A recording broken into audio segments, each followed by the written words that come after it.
Hello and welcome back to the channel. Thank you so much for watching. Thank you so much for liking or otherwise.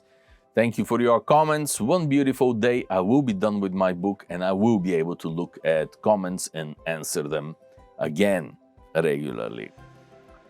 Until that beautiful day, let's move on. Thank you so much to the sponsors because you're the ones who are keeping this channel alive. Without you, I would have quit long time ago. So, let's talk about another ship from a book. And yet again, we are discussing Patrick O'Brien's. He wrote two books, as I think I have mentioned before, about Lord Anson's voyage around the world.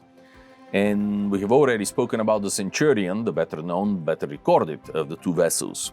The other book, The Unknown Shore, however, for the O'Brien enthusiast is important because in this book we begin to see a draft version of Jack Aubrey and Stephen Maturin.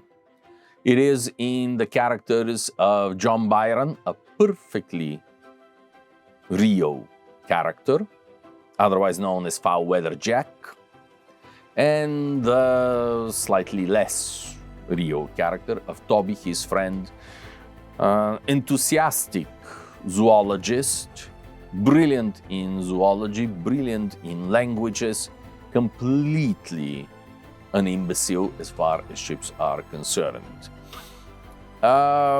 Yes, the two Jacks actually are.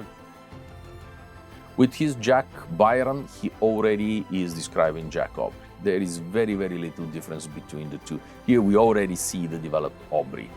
Fortunately for the reader, Stephen Maturin is an immensely more mature character than the Toby fellow here. There are some recognizable characteristics, both in neglect of clothing, in less than personable appearance, etc. But Maturin is by far the more interesting, the more sophisticated character. Jack Aubrey, of course, known as Foul Weather Jack, is a renowned British admiral, quite capable actually.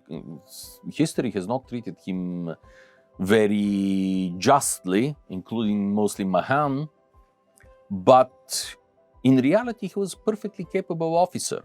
He was renowned as Foul Weather Jack because he loved a good strong blow. He threw through it, and to be fair, he got more than his fair share in his career. The book sees him, unfortunately, this is, perhaps he never was the luckiest of Jacks known to literature and to history. For even in this voyage, when all his contemporaries gained the experience, became the favorites of Anson, who promoted their careers subsequently to the voyage, Jack was not part of that. Jack did not make it around the world. Jack missed on the distribution of prize money in this case.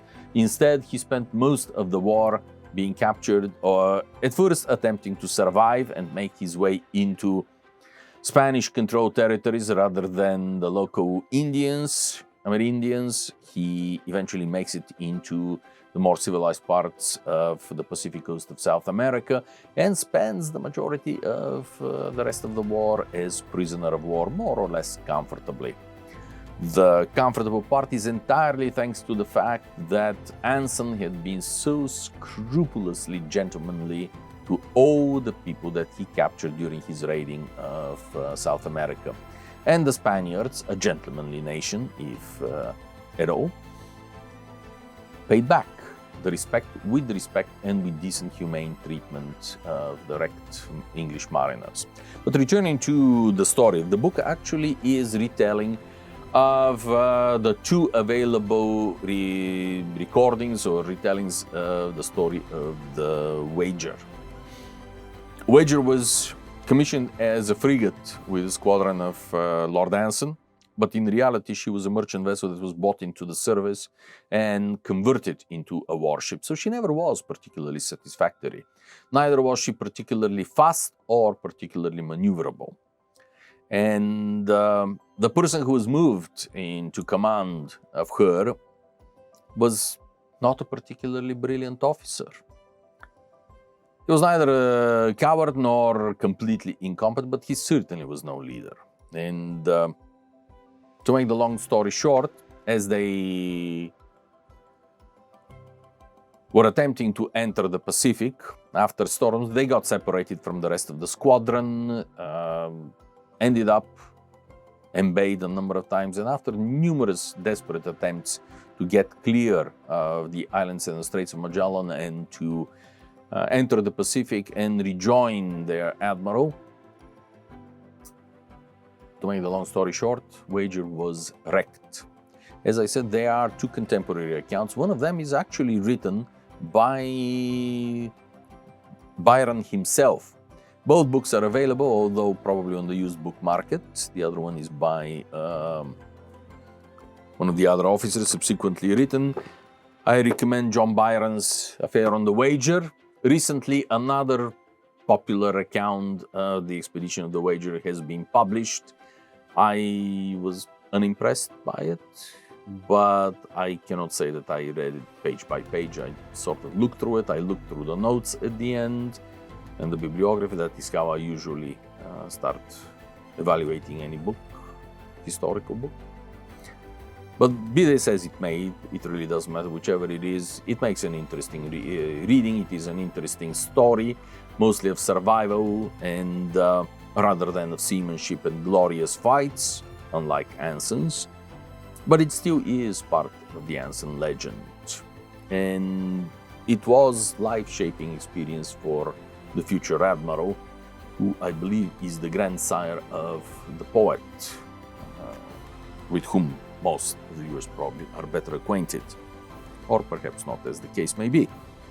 Whatever the whole point of this video essay was to point out that there is another ship that actually existed, that has made it into literature and has become a character in a book. Not a particularly sympathetic character, I may add, but a character nevertheless.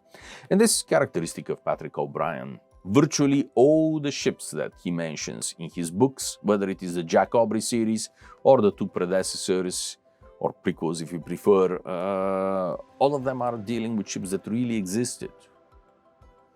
Even the Polycrest in Post Captain is not a completely invented vessel. It is based on real ships, as we have discussed in a previous video. So without further ado, I wish you a most wonderful rest of the day, and bear witness that I won my wager with OLHA. I did manage to make a video that is shorter than 10 minutes. Thank you.